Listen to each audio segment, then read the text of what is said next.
Welcome to Achyut academy. ठीक।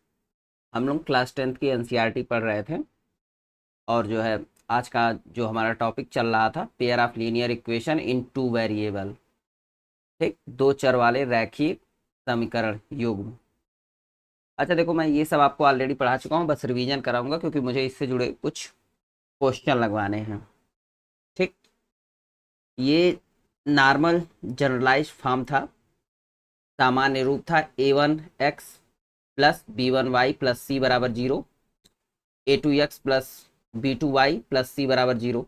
ये सब मैं आपको ऑलरेडी पहले ही बता चुका हूँ।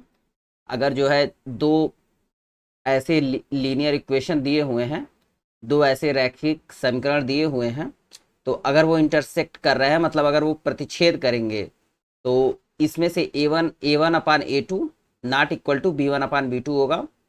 अगर वो इंटरसेक्ट कर रहे हैं या प्रतिच्छेद कर रहे हैं, और अगर जब वो कोई चीज़ किसी को प्रतिच्छेद करती है, इंटरसेक्ट करती है, तो उसमें क्या होता है, एक यूनिक एक सोल्यूशन मिलता है, एग्जैक्टली वन सोल्यूशन। और ठीक उसी प्रकार से अगर a1 upon A2 equal to b1 upon b2 equal to c1 upon c2 coincident करेगा, संपाती होगा, तो इनफाइनाइट सोल्यूशन मिलेगा। संपाती का मतलब एक के ऊपर एक लाइन ओवरलैप कर जाएगी, ठीक ना, एक के ऊपर एक हो जाएगा। ठीक है। और तीसरी कंडीशन होती है a1 upon A2 equal to b1 upon b2 not equal to c1 upon c2। तो ये हो जाती है पैरेलल लाइन और इसमें कोई सोल्यूशन नहीं मिलता है। ठीक है। ओके। देखो, अब हम सबसे पहला यहीं से क्वेश्चन स्टार्ट करते हैं। देखो, सपोज आपको कोई ऐसे दे दे, इक्वेशन दे दे, कोई भी ऐसे दे दे। अब ये पूछ लेगा इसमें कि इस लाइन के बारे में, ऐसी दो इक्वेशन दे दे और वो पूछे कि ये जो है, जो ये इक्वेशन दिया हुआ है, ये क्या है, पैरेलल है, कोइंसिडेंट है, इंटरसेक्ट है, मतलब ये प्रतिच्छेद कर रहा है, या समानांतर है। पैरेलल मतलब समानांतर, कोइंसिडेंट मतलब संपाती है। समझ रहे हो ना, पैरेलल का मतलब ये, कोइंसिडेंट का मतलब एक के ऊपर एक ओवरलैप, और इंटरसेक्ट का मतलब ये। पूछ लेगा कि ये कौन सा है इसमें से। तो ठीक है, फिर आप कंपेयर कर लो, इसको ऐसे लिख लो, a1x plus y b1y plus c बराबर zero, a2x plus b2y plus c2 बराबर जीरो। कंपेयर कर लीजिए, देखिए क्या आ रहा है। ये a1/a2 करेंगे, यहाँ पे देखो मैं अब बस यही करने जा रहा हूँ, यही कंपेयर करूंगा, a1/a2 करूंगा, ऐसे ही लिखूंगा और देखूंगा रिलेशन क्या आ रहा है। नॉट इक्वल टू का आ रहा है, मतलब बराबर नहीं है, आ रहा है कि बराबर है, या ये दोनों बराबर है, ये नॉट इक्वल टू है। बट यहीं से करने जा रहा हूँ। एनी प्रॉब्लम नहीं होगा तो आप बताओगे, अदरवाइज मैं उसमें कुछ कर नहीं पाऊंगा। जब मुझे ही नहीं पता रहेगा कि आप क्या जानना चाह रहे हो, तो मैं कैसे बताऊंगा आपको। ठीक है। देखो, करते हैं तो क्या करेंगे, a1 अपान A2 b1 अपान b2 c1 अपान c2। देखो, अभी मैंने इक्वल टू लगा दिया है, लेकिन मैं जब कंपेयर करके लिखूंगा देखूंगा हो रहा है कि नहीं। ठीक ना। ये क्या हो जाएगा, a1 अपान A2 5/7 हो जाएगा ना। Are you getting my point, ये समझ पा रहे हो ना आप। ऐसे ही कंपेयर हो रहा है, इसी प्रकार से b1 c1। ठीक। एनी प्रॉब्लम कोई होगी तो बोलेंगे आप। क्या हो जाएगा, ये 4/6 हो जाएगा, ये क्या हो जाएगा, 8/9 हो जाएगा। ठीक। यहाँ पे जहाँ माइनस है माइनस लगा लीजिएगा। ठीक है। देखो, तो ये क्या है, कोई भी इक्वल उक्वल नहीं है। ठीक। ठीक ना, ये कुछ भी नहीं है। कंपेयर कर लिए तो ये क्या हो जाएगा, ये जो है इंटरसेक्ट करेगा, ये दोनों लाइन जो है इंटरसेक्ट करेंगी। इंटरसेक्ट करेंगी मतलब प्रतिच्छेद करेंगी।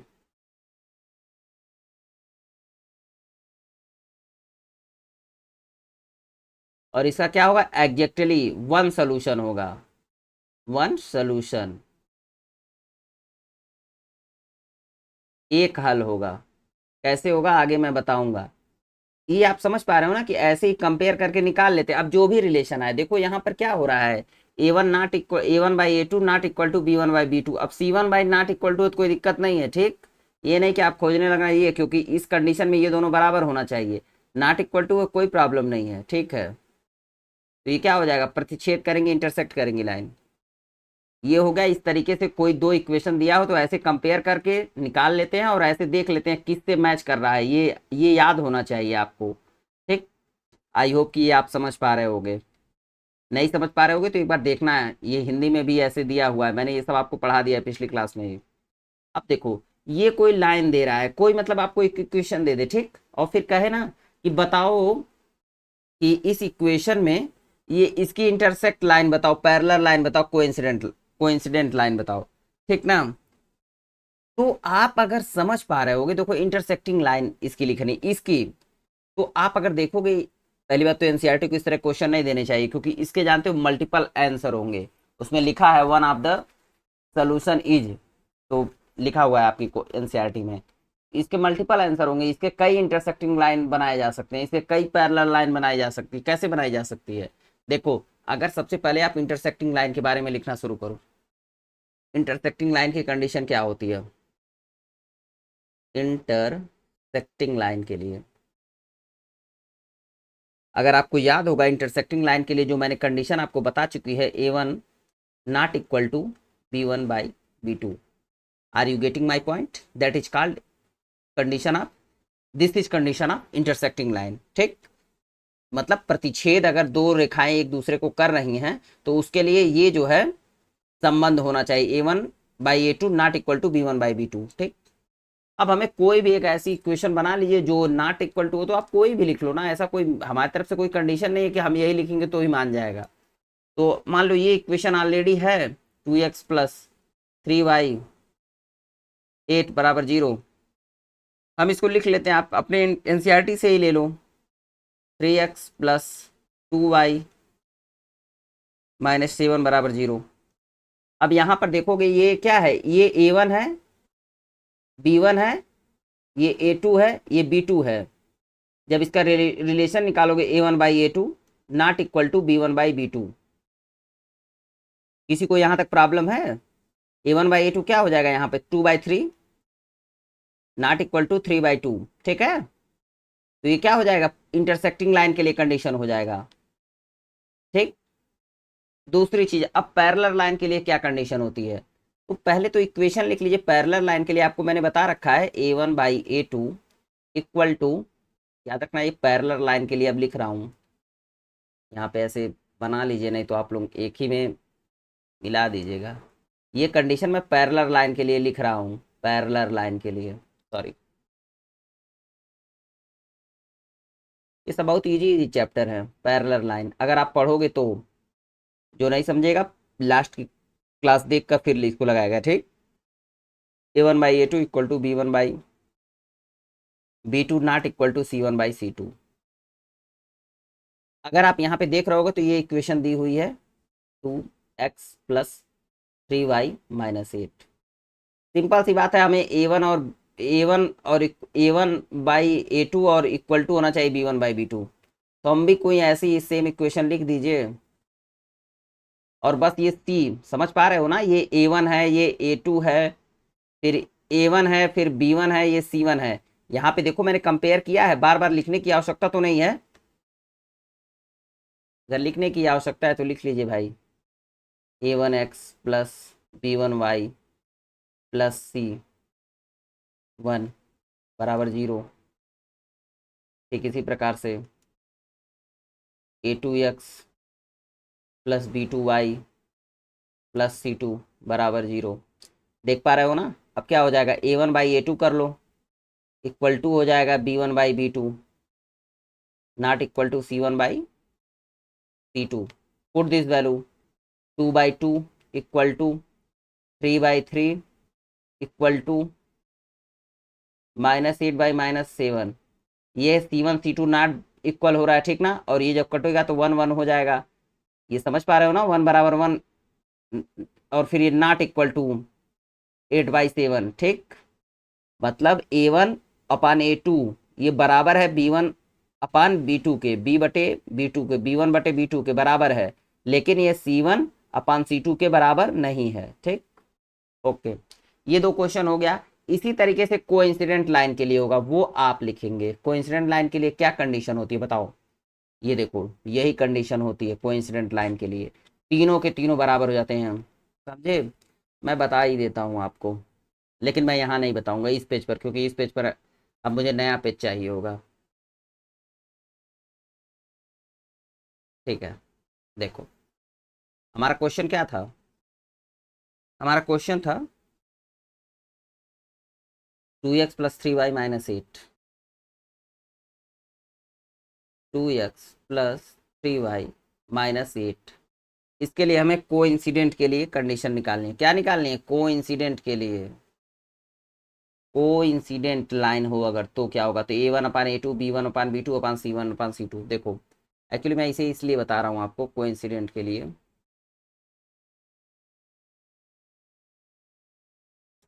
को इंसिडेंट लाइन लिखनी है, वैसे आप कोई भी लिख सकते हो। देखो इसको जानते हो, क्या लिख लो, 4x + 6y - 16। याद रखना ये L1 है, ये L2 है। Okay, it is clear. ये L1 है, ये L2 है।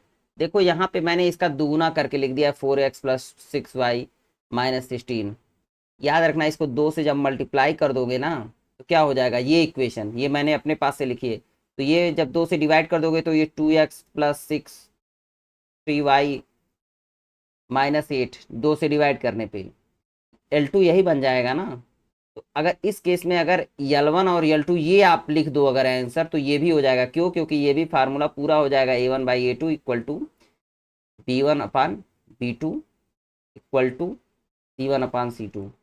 समझ पा रहे हो ना? इसे 2 से जैसे ही डिवाइड कर दोगे, 2 से जैसे ही डिवाइड कर दोगे, सेम इक्वेशन ये प्राप्त हो जाएगी। तो ये आंसर हो जाएगा, एक आंसर ये भी हो जाएगा। ठीक, ओके, आई होप कि आप ये समझ पा रहे होगे। ये क्या है?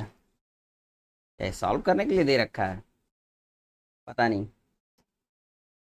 चलो फिर भी, अब ये बताओ ये क्या होगा अगर इसको कंपेयर करके बताना हो। बस इतना बता दो ये कोइंसिडेंट है कि इंटरसेक्ट लाइन है कि पैरेलल लाइन होगा, और फिर कंपेयर करके देखते हैं। तो आप इसको ऐसे लिख लेना ना, 5x - 3y - 11 = 0। ठीक, और इसको जब करोगे तो क्या हो जाएगा, -10x + 6y - 22 = 0। अब देखो इसमें माइनस से मल्टीप्लाई कर दो, माइनस से मल्टीप्लाई कर दो, ठीक ना। माइनस से मल्टीप्लाई कर दोगे अगर इस इक्वेशन में, इक्वेशन ये इक्वेशन 1 मान लो, इसको इक्वेशन 2 मान लो, माइनस से मल्टीप्लाई कर दो इक्वेशन 2 में। क्या करना है, ऋण से गुणा कर देना है समीकरण 2 में। ठीक है हिंदी माध्यम, देखिएगा ध्यान से। क्या हो जाएगा, ये क्या हो जाएगा, 10x - 6y + 22 = 0। अब इसे 2 से डिवाइड कर दीजिए, कितना आ रहा है, 5x - 3y + 11। ये आ रहा है ना इक्वेशन 3। अगर आप कंपेयर करोगे तो इक्वेशन 1 और इक्वेशन 3 दोनों एकदम सेम है। मतलब ये क्या होगा, A1/A2, यहाँ पे जो कंडीशन बनेगी इसके लिए, A1/A2 = B1/B2 = C1/C2। यही कंडीशन बनना है ना। ये कंडीशन किसके लिए होती है, क्या होती है, कोइंसिडेंट के लिए होती है ना। संपाती है लाइन, इसका क्या सोल्यूशन होगा, अनंत सोल्यूशन होगा, इनफाइनाइट मेनी सोल्यूशन। याद रखना, बिना इसके कर नहीं पाओगे। अब आई होप कि आप कोई भी इक्वेशन लिखा रहेगा तो उसे आप कंपेयर करके बता पाओगे ये कोइंसिडेंट लाइन है। ये किसका उदाहरण है, ये दोनों लाइन किसका उदाहरण है, कोइंसिडेंट लाइन का। और कोइंसिडेंट लाइन क्या होती है, इनफाइनाइट सोल्यूशन होता है, इनफाइनाइट सोल्यूशन होता है। क्या होता है, infinite solution. Okay, I think it is clear. अगर नहीं है तो आराम से एक बार देखिएगा, मुझे पूर्णतः उम्मीद है कि आप लोग इसे समझ पाएंगे। आओ अब देखते हैं ये क्या होता है। ये सब्स्टिट्यूशन मेथड के बारे में बात कर रहे हैं। ठीक, हमको आज सब्स्टिट्यूशन एलिमिनेशन दोनों मेथड में आपको आज सिखा देने वाला हूँ। ठीक है ना। आओ देखते हैं। अच्छा सबसे पहले ये क्वेश्चन एक देख लो, ये बड़ा मजेदार क्वेश्चन है। इसको दोनों मेथड से लगा सकते हो, सब्स्टिट्यूशन भी एलिमिनेशन मेथड से भी। ठीक है, देखो क्या कर रहा है। Half of the perimeter of rectangle is whose length is 4 metre more than its width is 36। मतलब इसको हिंदी में समझिएगा ज़्यादा आएगा, क्योंकि इंग्लिश की थोड़ी सी क्वेश्चन मतलब कठिन लिख दिया है। एक आयताकार बाग है, बाग का मतलब बगीचा, जिसकी लंबाई जो है चौड़ाई से 4 मीटर अधिक है। ठीक ना, लंबाई क्या होती है, ऐसे लिख लीजिए यहाँ पर। लंबाई, लंबाई, लंबाई क्या है, चौड़ाई से 4 मीटर अधिक है। और इसका अर्ध परिमाप जो आयताकार है, ये अर्ध अर्ध परिमाप ये है ना, आयत ऐसे बनता है। ठीक,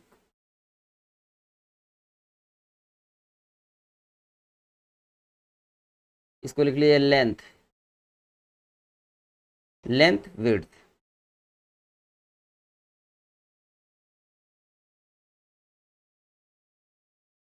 तो इसकी लंबाई जो है चौड़ाई से 4 मीटर अधिक है।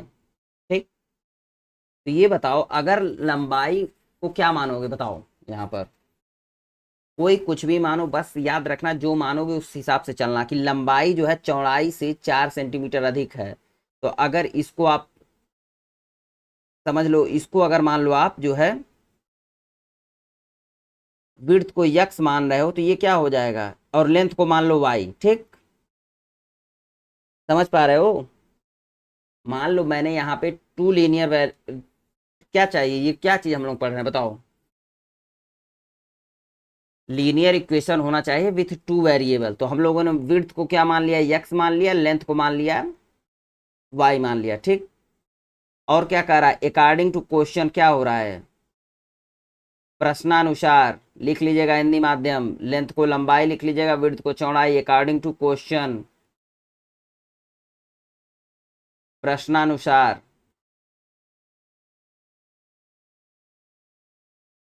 प्रश्नानुसार क्या है, क्या कह रहा है, लेंथ जो है, लंबाई जो है चौड़ाई से 4 अधिक है, तो मतलब ये y बराबर क्या हो जाएगा, x+4 हो जाएगा ना।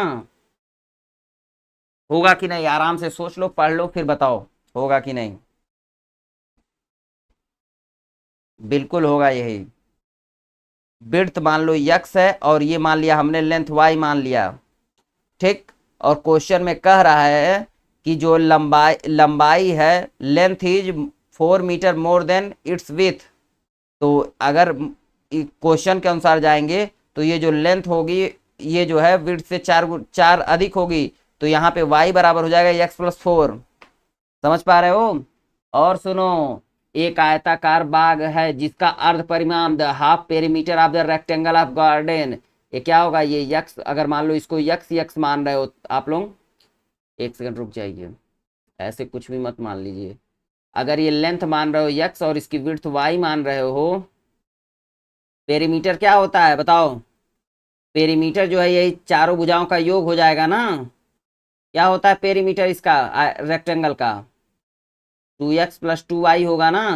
और हाफ ऑफ द पैरामीटर क्या होगा, x+y।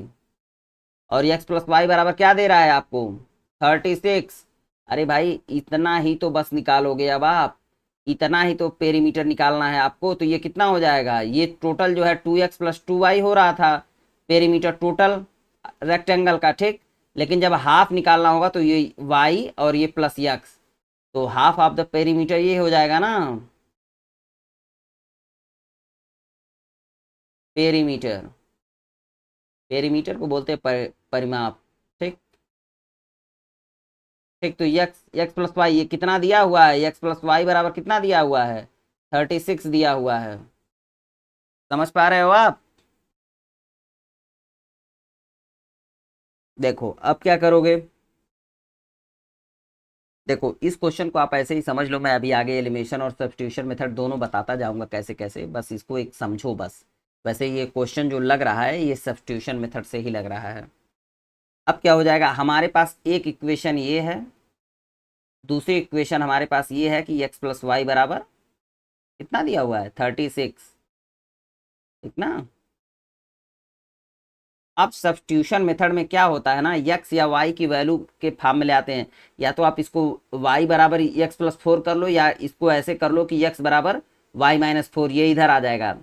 इसी वैल्यू को उठा के इस इक्वेशन में, इक्वेशन टू में पुट कर देंगे तो ये क्या हो जाएगा, एक्स प्लस वाई की वैल्यू, देखो ये वैल्यू, अब बड़े ध्यान से देखिएगा इसको, ऐसा कुछ इसमें होने वाला नहीं है। ये देखिए ये वैल्यू इस वैल्यू में पुट कर देंगे तो ये क्या हो जाएगा, यहाँ पर एक्स प्लस फोर बराबर कितना हो जाएगा 36। Are you getting my point. 2x कितना होगा बताओ, बताओ बताओ। यहाँ पे किसी को कोई प्रॉब्लम।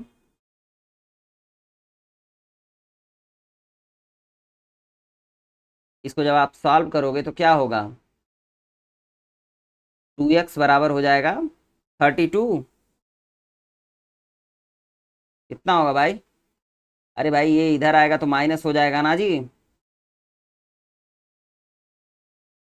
तो x बराबर कितना हो जाएगा 16 हो जाएगा। अगर यहाँ पर x बराबर 16 आ जा रहा है तो अब y बराबर यहाँ से निकल जाएगा कि नहीं निकल जाएगा, आप बताइए। अब ये y बराबर क्या होता है, y बराबर दिया हुआ है x प्लस फोर, कहाँ से ले आ रहा हूँ मैं, ये यहाँ से ले आ रहा हूँ ना इक्वेशन वन से। ये सब अच्छा देखो लिखना वहां पे एग्जाम में कि from equation one put put the value of x बराबर 16, ठीक। तो y बराबर क्या हो जाएगा, y इक्वल टू हो जाएगा 16 प्लस फोर, y बराबर क्या हो जाएगा 20। कोई किसी को संदेह, देखो x प्लस वाई बराबर कितना हो रहा है 36 हो रहा है ना। यही होता है आपका सब्स्टिट्यूशन में, ये सब्स्टिट्यूशन मेथड। करते क्या है, दो इक्वेशन में से किसी एक इक्वेशन को x या y के फॉर्म में लेते आते हैं और अगले इक्वेशन में पुट कर देते हैं। अगर नहीं समझ में आ रहा होगा तो इसे दो बार देखिएगा, समझ में आएगा। इसमें कोई बहुत बड़ी चीज मैंने नहीं की है, वन बाय वन किया है मैंने, ठीक। एक बार फिर से बता दे रहा हूँ, विड्थ मैंने x मानी है, लेंथ y मानी है। और अकॉर्डिंग टू जब क्वेश्चन है कि y विड्थ ये जो है लेंथ बराबर क्या है x प्लस फोर, मतलब विड्थ से चार अधिक है, तो ये इक्वेशन वन हो गया है, ठीक। और उसके बाद से जैसे ही हम इसके आगे बढ़ते जा रहे हैं, ये इक्वेशन वन हो गया है, ठीक। और जैसे ही हम आगे बढ़े हुए हैं तो दिया क्या है, एक आयताकार जिसका अर्ध परिमाप 36 है। और टोटल परिमाप कितना होता है किसी रेक्टेंगल का, 2x प्लस 2y होता है। तो half half of the perimeter, अर्ध परिमाप क्या होगा x प्लस वाई, और x प्लस वाई बराबर कितना दे रहा है 36। समझ रहे हो ना, यहाँ से आया x प्लस वाई बराबर 36, ठीक। अब यहाँ पर मैंने x प्लस वाई बराबर 36 इस इक्वेशन टू में मैंने पुट किया है इस y की वैल्यू को, x प्लस फोर को। समझ पा रहे हो ना। तो यहाँ पर x हो गया, ठीक, ये x। और अब देखो इस y की जगह पर इस y की वैल्यू को पुट किया है, ठीक। इस y की वैल्यू को पुट कर दिया, x प्लस फोर बराबर 36। अब ये आप बहुत आराम से सॉल्व कर सकते हैं। 2x प्लस फोर बराबर 36, यहाँ से 32 हो गया, फिर x बराबर 16 आ गया, फिर y बराबर क्या दिया हुआ है, y क्या है, y दैट इज लेंथ। समझ रहे हो ना, y दैट इज लेंथ, ठीक है। उसके बाद से y की वैल्यू ये हो गया, ठीक। आई होप कि इट इज क्लियर। इसी को बोलते हैं क्या चीज, सब्स्टिट्यूशन मेथड की, इसमें से इसमें पुट कर दिया।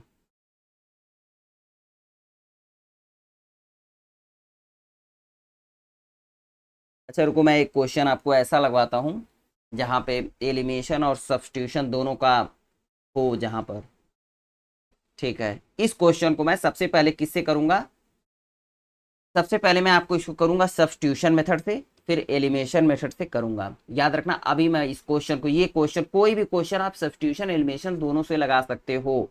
सबसे पहले मैं क्या करने जा रहा हूँ, इसको मैं करने जा रहा हूँ सब्स्टिट्यूशन मेथड से। किससे करने जा रहा हूँ बताइए, मैं करने जा रहा हूँ इसे सब्स्टिट्यूशन मेथड से, ठीक ना। किस क्वेश्चन को, ये क्वेश्चन मैं करने जा रहा हूँ, इसको सब्स्टिट्यूशन मेथड से करने जा रहा हूँ। लिख लीजिए यहीं पर, क्या लिखिएगा यहाँ पर, क्या लिखना है, यही लिखना है।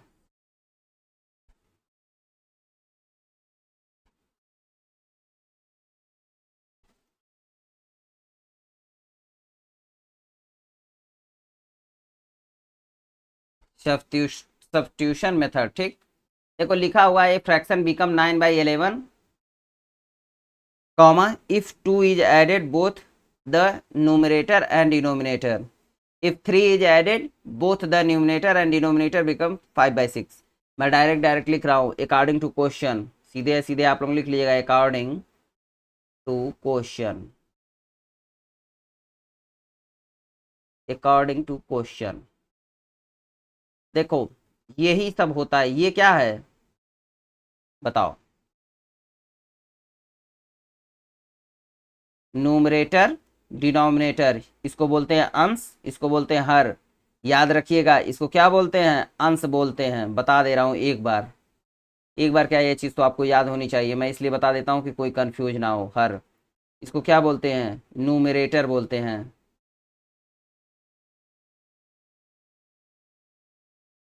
सॉरी, तो ज़्यादा ही सुंदर लिख दे रहा हूँ।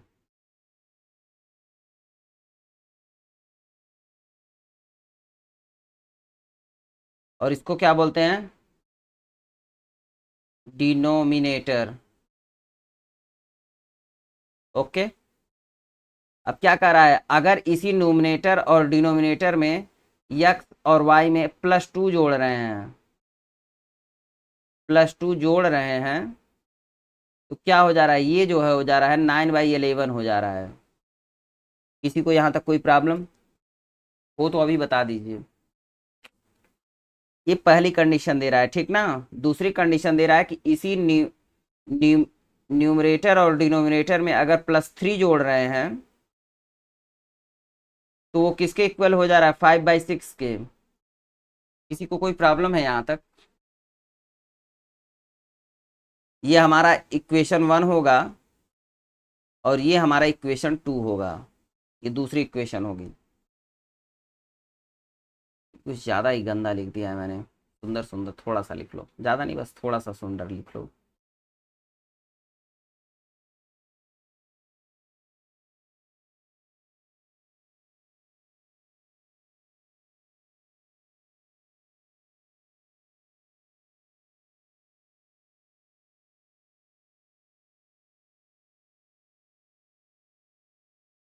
अब ये देखो मैं इसी इक्वेशन को सॉल्व करने जा रहा हूँ, ठीक ना। इसको, ये इक्वेशन बहुत सिंपल सी है, देखो ये रेड पेन से मैं यहाँ लिख रहा हूँ, ये रेड कलर से, x+2 upon y+2 equal to 9/11। ऐसे अब क्रॉस मल्टीप्लिकेशन होगा, 11 into x+2 equal to 9 into y+2। Hindi माध्यम याद रखिएगा, यहाँ से ऐसे तिर्यक गुणा किया गया है, ठीक। इतना तो आप भी समझ रहे होंगे कि x+2 में 11 से गुणा कर रहा हूँ मैं। ये बहुत सिंपल इंग्लिश है, इसे आपको समझना ही पड़ेगा ऐसे ही। कितना हो जाएगा बताइए, या नहीं समझ में आएगा बोल दीजिएगा, कमेंट कर सकते हैं आप। यहाँ तक किसी को प्रॉब्लम। अरे बाबा 11 × x किया हूँ 11x हो गया, 11 × 2 किया हूँ तो 22 हो गया, 11×2 = 22 हो गया है, 11x हो गया है, 9y हो गया है, प्लस 9×2 = 18, 18 हो गया, 9 × 2 18। एक एक लाइन तो मैंने लिख दिया भाई, अब इसमें किसी को नहीं समझ में आ रहा है तो मैं क्या कर सकता हूँ।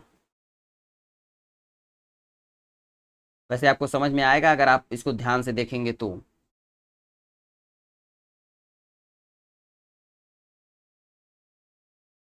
किसी को कोई प्रॉब्लम यहाँ पे, देखो इसको इधर कर दिया है, इधर इस साइड में ले आ रहे हैं, इसको भी इसी साइड में ले आ रहे हैं, ठीक। क्या हो गया है, 11x - 9y, इधर प्लस था इधर आएगा तो माइनस हो जाएगा, फिर +20 और ये 9 -18, ठीक। 11x - 9y + 4, ये हमारी इक्वेशन 1 है। देखो चूंकि सब्स्टिट्यूशन मेथड में हमको करना ये होता है ना बच्चे, कि किसी एक के टर्म में वैल्यू को लेते आते हैं। यहाँ पे अभी मैं यहाँ पे y बराबर लेते आ रहा हूँ, ठीक ना। आगे वहां पे देखा जाएगा फिर y बराबर क्या होगा। इसको इधर ले आ रहा हूँ मैं, अब इसको क्या कर रहा हूँ, इधर ले आ रहा हूँ, ध्यान रखना। तो ये हो जाएगा 11x + 4 बराबर इक्वल टू 9y। अगर मैं अब यहाँ पर ऐसे ही डायरेक्ट मैं लिख रहा हूँ, ध्यान से देखना, ये क्या हो जाएगा, 11x+4/9 इक्वल टू, एक सेकंड, बहुत थोड़ा सा छोटा छोटा अगर लिखेंगे ना तो हमारे लिए थोड़ी सी सहजता होगी, नहीं तो फिर इस पेज में अटेगा नहीं। समझ रहे हैं ना आप लोग?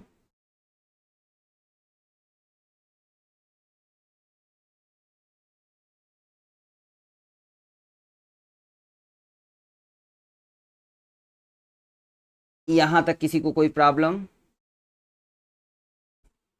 आई होप कि कोई प्रॉब्लम नहीं होगा। यहाँ पे देखो, यही होता है सब्स्टिट्यूशन मेथड कि x या y के फॉर्म में y के y बराबर लेते आए 11x+4/9। अभी चाहोगे तो तुम जो दूसरा इक्वेशन में भी मैं बनाऊंगा उस इक्वेशन में भी चाहोगे तो उसे आप कर सकते हो, ठीक ना? अब देखो मुझे पेज चेंज करना होगा, अदरवाइज होगा नहीं।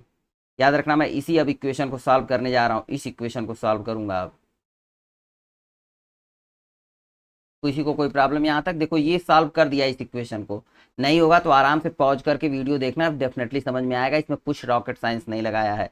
ये देखो ना, 11x+4 अपान, ये बस 9 को इधर भेज दिया है, y बराबर ये निकाल लिया है। सब्स्टिट्यूशन मेथड में यही करते हैं, y को in the form of x ले आएंगे, मतलब y जो है उसको x के रूप में कैसे व्यक्त करेंगे, तो ये क्या कर रहा है, y बराबर 11x+4/9 हो गया, ठीक। अब ये हम देखते हैं, ये सब्स्टिट्यूशन मेथड चल रहा है। अच्छा एक चीज याद रखना, इस इक्वेशन को याद रखना, ये जो इक्वेशन है, क्योंकि ये एलिमिनेशन मेथड में भी ये इक्वेशन काम करेगी, सेम इक्वेशन यहाँ तक सेम रहेगा एलिमिनेशन मेथड में भी। सब्स्टिट्यूशन मेथड में ऐसे y बराबर कर लेते हैं, ठीक।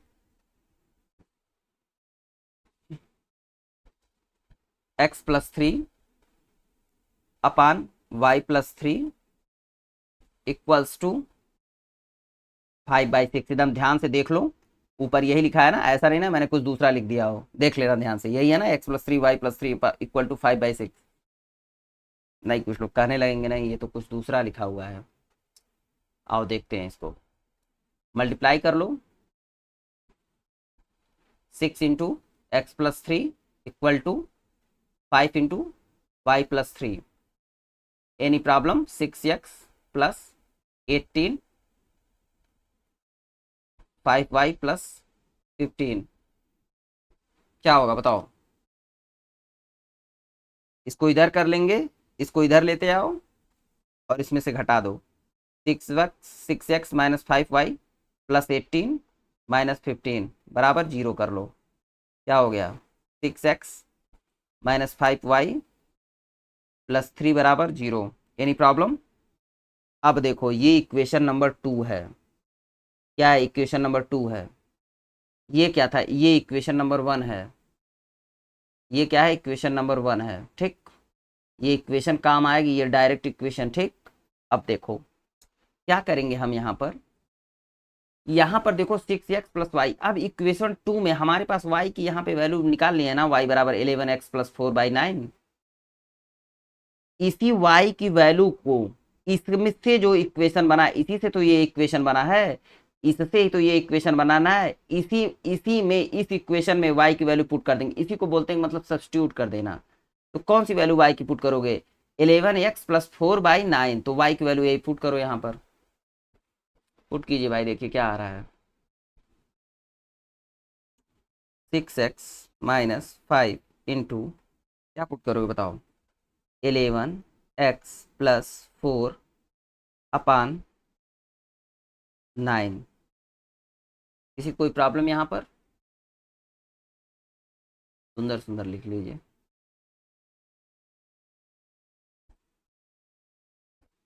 यही तो है, y की वैल्यू क्या आई थी वहां पर,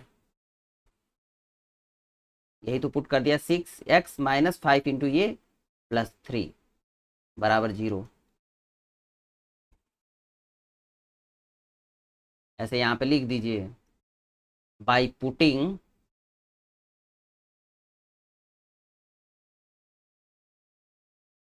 y बराबर 11x प्लस 4/9, मतलब y बराबर 11x प्लस 4/9 रखने पर, ठीक ना, हिंदी माध्यम लिख लीजिएगा यहाँ पर कि इक्वेशन 2 में y बराबर x प्लस 4/9 पुट करने पे, तो यही इक्वेशन नंबर 2 है ये आपका। इसको पुट कीजिए, अब इसको सॉल्व कीजिए, कितना आ रहा है बताइए, कौन बताएगा, जल्दी जल्दी जरा सॉल्व कीजिए।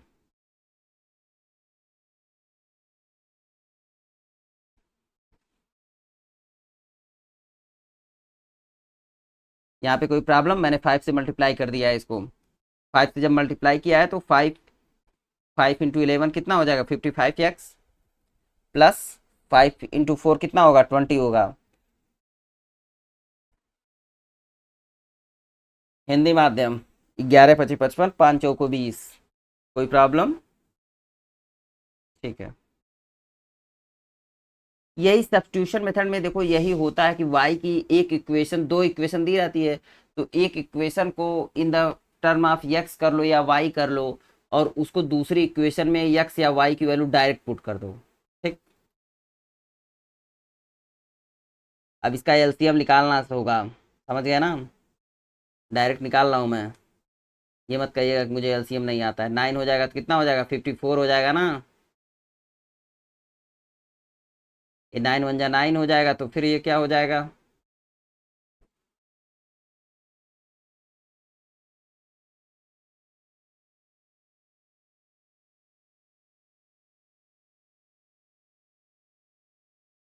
देखो जब ये ब्रैकेट हटेगा, जब मल्टीप्लाई हो रहा है तो यहाँ पर माइनस होगा, ठीक, ध्यान रखिएगा इस बात को।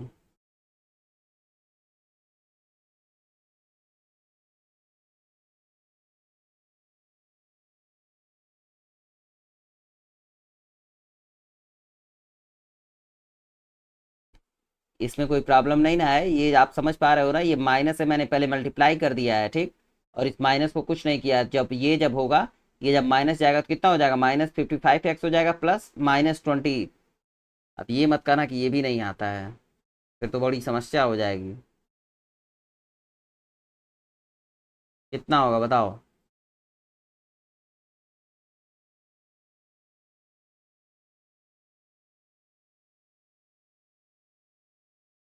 ये 9 यहाँ जीरो से मल्टीप्लाई हो जाएगा, बाद में कितना आ जाएगा, x बराबर 7 हो जाएगा। याद रखना इस x को फिर इधर लेते आएंगे, ले एक स्टेप और लिख ही लो, नहीं तो फिर कहोगे कि ऐसे नहीं, ये कैसे आ गया। ये देखो मैं यहाँ से मल्टीप्लाई कर रहा हूँ तो कितना हो जाएगा, -x+7 बचेगा बस, बराबर 0 हो जाएगा, क्योंकि 9 जब 0 से मल्टीप्लाई होगा, ठीक।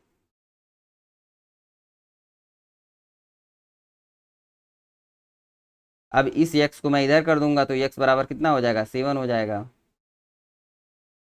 x बराबर क्या आ गया, 7 आ गया। y की वैल्यू क्या होगी अब बताओ, देखो मेरे बच्चे y बराबर क्या आप माने हो, y बराबर आप माने हुए हो 11x plus 4/9। Put this value in this one, 11 × 7 plus 4/9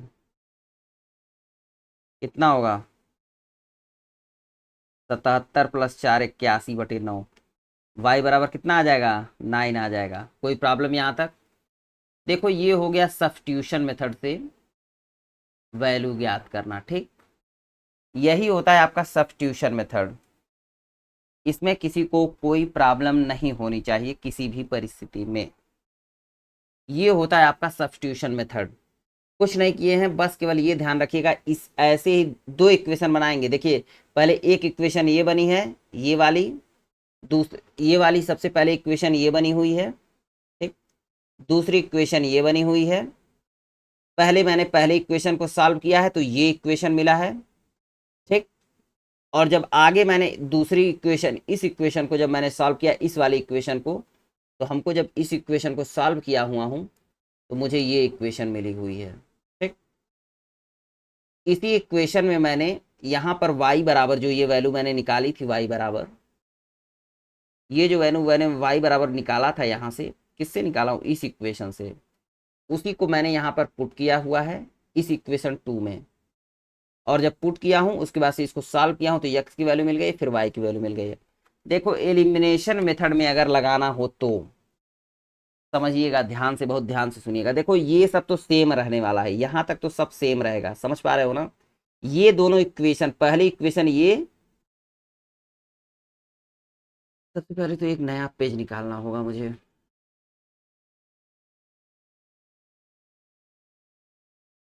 देखो ये जो इक्वेशन है, आप अगर समझ पा रहे होगे, समझो फिर अब, सुनो बड़े ध्यान से। देखो जब हमने ये इक्वेशन में, इसमें नहीं ना किसी को कोई संदेह है कि जब हमने इस क्वेश्चन को सॉल्व किया है, इस क्वेश्चन को जब सॉल्व किया है तो ये आया, ये दोनों इक्वेशन बनी है। मैं डायरेक्ट लिख रहा हूँ, अब इन दोनों को डायरेक्ट यहाँ पे लिख रहा हूँ। और ये जानते हो कौन सा मेथड है, क्या है ये मेथड, आप कौन सा मेथड है बताओ। अब मैं इसे एलिमिनेशन मेथड से सॉल्व करने जा रहा हूँ। किससे करने जा रहा हूँ, एलिमिनेशन मेथड से। सुनो फिर अब, ये क्या लिखा हुआ, x+3 upon y+3 equal to 5/6, जिसे सॉल्व करने पे हमको मिला हुआ है। देखो इसी को ना सॉल्व किए हो मेरे बच्चे, ये सॉल्व किए हो ना, तो यही मिला है ना।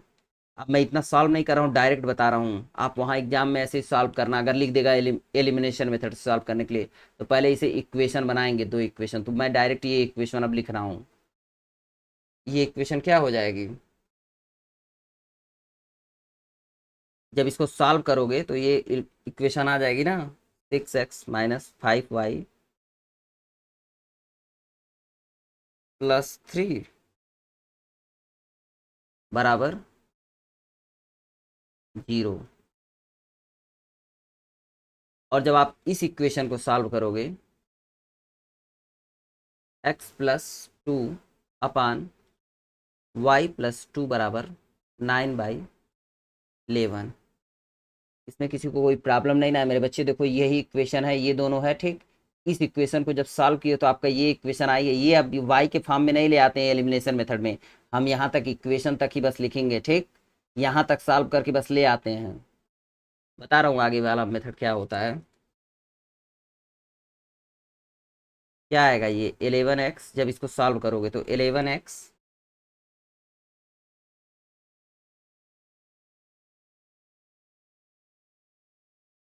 कोई प्रॉब्लम नहीं ना है आपको, आप लोगों को इसमें, एक बार सुन लीजिए आप लोग। देखो प्रॉब्लम होनी नहीं चाहिए आपको। ये सॉल्व करने पे ये आया, ये सॉल्व करने पे ये आया है ठीक ना। और ये क्या चल रहा है, मेथड ऑफ एलिमिनेशन मेथड चल रहा है। अब मैं बता रहा हूँ कि इस क्वेश्चन को पहले मैंने सब्स्टिट्यूशन मेथड से बताया, अब एलिमिनेशन मेथड से बता रहा हूँ। इसको सॉल्व करोगे तो ये आएगा, और सॉल्व कैसे करना है ये मैंने आपको यहाँ पे सब सॉल्व किया हुआ है। ऐसा नहीं है कि मैं आपको फिर इसको ये चीज़ लिखूंगा, फिर तो बहुत लंबा वीडियो हो जाएगा ठीक। अब देखो इस इक्वेशन को आप क्या लिख सकते हो,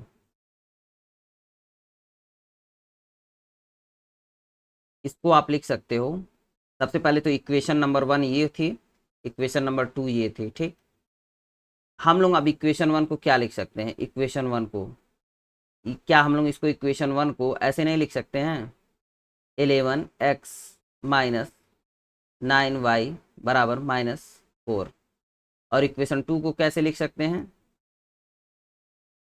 इक्वेशन होता है इसका मतलब 6x - 5y बराबर -3 ठीक। ये हो गया 1, ये हो गया 2 ठीक। देखो अब इसमें कुछ ज़्यादा रॉकेट साइंस नहीं होता है, मैं बस बता दे रहा हूँ आपको। देखो क्या करते हैं ना कि इसी को सेम कर लेते हैं। इक्वेशन 1 में तुम जो है 6 से मल्टीप्लाई कर दोगे तो कितना हो जाएगा, 11×6 = 66 हो जाएगा।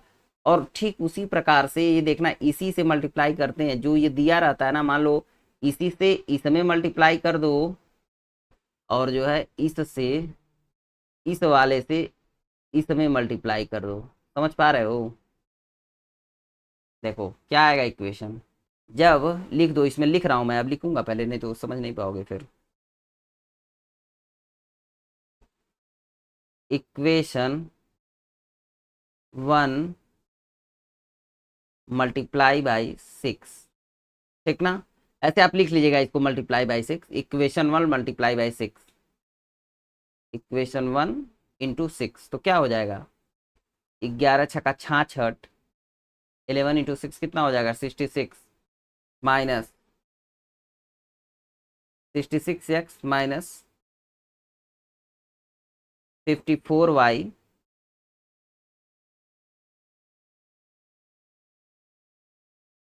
Minus 54y equals two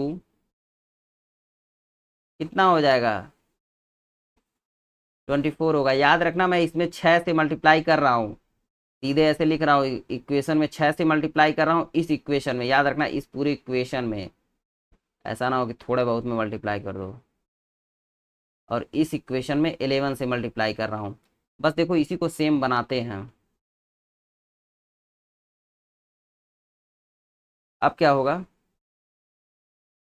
equation 2 multiply by 11 कितना होगा? 66 minus 55y equal to minus 33। इसमें किसी को डाउट हो तो बताओ। देखो मैंने क्या किया है, इक्वेशन 1 और 2 मिल गया है मुझे, मैंने इस इक्वेशन को ऐसे लिख लिया है, ठीक।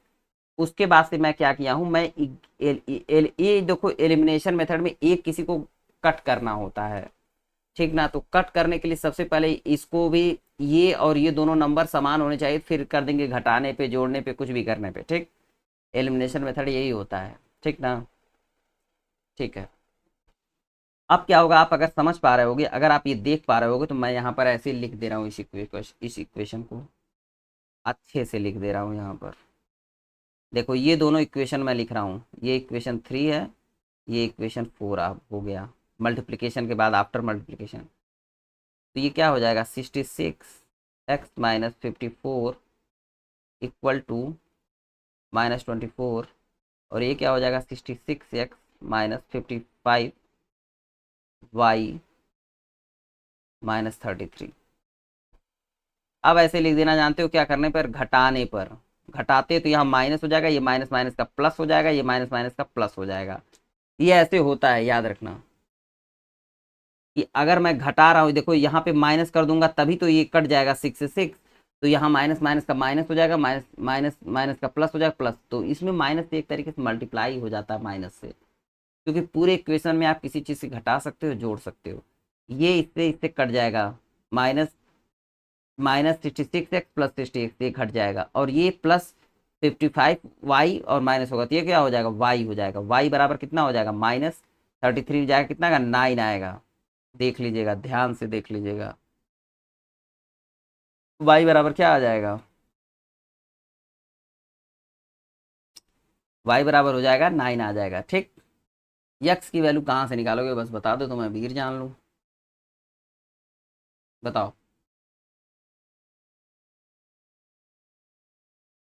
बताइए भाई, यक्स की वैल्यू कहाँ पुट करिएगा।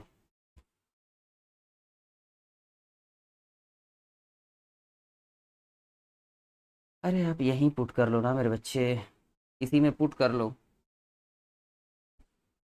अभी देखो y बराबर आ जा रहा है कि नहीं, इसी में पुट कर लेना। इक्वेशन 2 में क्या है, इक्वेशन 2 यही है ना, ध्यान से देख लो। मैं अब यहीं पे लिख कर दे रहा हूँ, क्योंकि अगर उधर ले जाऊंगा ना, आप नीचे ही लिखना है सॉल्व करते समय, अगर मैं उस पेज पर जाऊंगा तो फिर ये फंस जाएगा मामला, ठीक ना। इसीलिए मैं बस यहाँ पे लिख रहा हूँ, जिससे एक पेज में आपको सब दिख जाए। इक्वेशन 2 में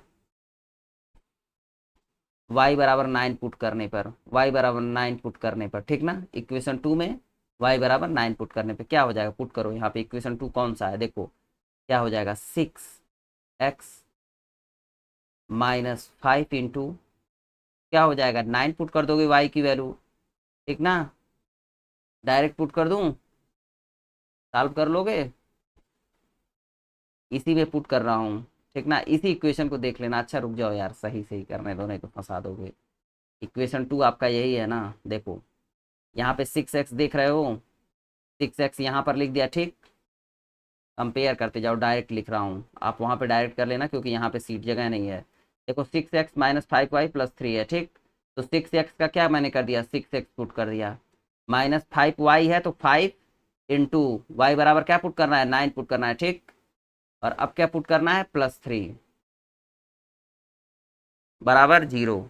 क्या आएगा बताओ, 6 एक्स माइनस 45 प्लस 3 बराबर 0।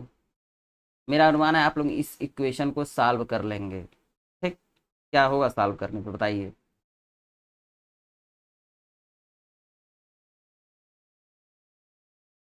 क्या होगा बताइए।